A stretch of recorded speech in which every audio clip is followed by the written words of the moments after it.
Patok na pampawi ng init ang swimming. Dito sa Metro Manila, puntahan ang mga pampublikong swimming pool, pati na ang Manila Bay. Pero sabi ng DOH, hinay-hinay dahil pwede makakuha ng sakit mula sa mga tubig doon. Narito ang aking pagtuto.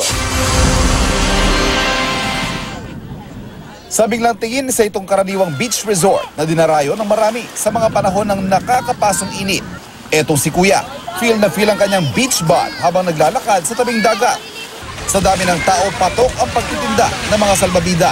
Mga mag-anak, magbabarkada, kanya-kanya pa ng tayo ng mga masisilungan nila. Ito ang tinaguriang Baseco Beach na dinaragsa kahit naglulutangan ang mga basura. Yung tubig talaga dito sa Baseco, napakarami pang coliforms, no? Napakarami niyang mikrobyo at talagang napakalapit niya doon sa mga toilet, mga kubeta at mga banyo ng mga nakatira doon. Ayon sa Department of Health na simula ng dredging sa Manila Bay, lalong tumaas ang coliform level at iba pang bakterya sa tubig. Pero katwiran naman ng mga enjoy na enjoy dito. Kunti na lang po yung basura. Dati marumi pero ngayon wala nang mga basura.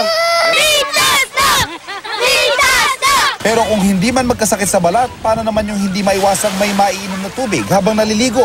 Kahit paano meron kang papasok sa bibig mo, may maiinom ka, at talagang napakaraming sakit na pwede nating makuha doon. Definitely very far pa to from safe levels for use, for recreational use for swimming. Nakakainom ka ng tubig? Apo. Baka daw magkasakit ka pag nakainom ka. Depende o. Depende saan? Sa dami o na nainom ng tubig. So ikaw? Ayos lang naman po. Dagsari ng mga nagsiswimming sa mga public swimming pool tulad dito sa Dapitan Sports Complex sa Sampaloc, Maynila. Pumapalo raw sa 500 tao araw-araw nagsiswimming dito. Halos wala nang araw pahingang filter nila at triple ang kanilang ginagamit na chlorine. Maparatili lang ang linis ang swimming pool. Yung isang drum ng chlorine, supposed to be gagamitin namin yan for 15 days lang eh. 15. Nagiging sa ngayon, sa dami na naliligo, nagiging 5 days na lang po. Paalala ng DOH, hindi masamang magpalamig sa pagsiswimming ngayon tag-init. Pero mag-ingat pa rin dahil nariyan na maraming sakit na maaaring makuha sa maruming tubig. Ivan Mayrina, nakatutok, 24 oras.